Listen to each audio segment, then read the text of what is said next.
কোরবানির পশু কেনার পরে এবং জবাই করার পরে পশুর সঙ্গে সেলফি তুলে এটা ফেসবুকে দেওয়া যাবে কিনা, সামাজিক যোগাযোগের মাধ্যমে প্রচার করা যাবে কিনা, ইসলামের দৃষ্টিতে এর ভিতরে এর ব্যাপারে কোনো বাধা আছে কিনা? এর উত্তর হলো, কোরবানির পশু কেনার পরে অথবা জবাই করার পরে ওই পশুর সাথে সেলফি দেওয়া, সেলফিটাই তো অনেকের মতে এটা একটা মানসিক রোগে পরিণত হয়েছে।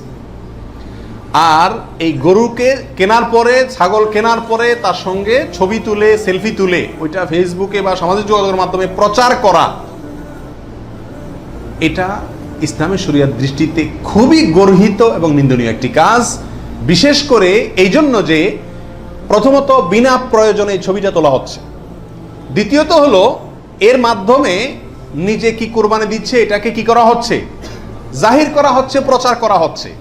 বাহবা কি আল্লাহর কাছ থেকে নিতে চান না মানুষের কাছ থেকে নিতে চান? আল্লাহর কাছ থেকে যদি নিতে চান তাহলে ওইটাকে প্রচার করে মানুষের কাছে লাইক কমেন্ট পাইলেন, সেই আশায় এটাকে আপনার লাইক কমেন্টের ব্যবসায়, বিজনেসের পুঁজি হিসাবে খাটাইলেন। আল্লাহর কাছে তার বিনিময় পাওয়ার আশা করা বড় কঠিন।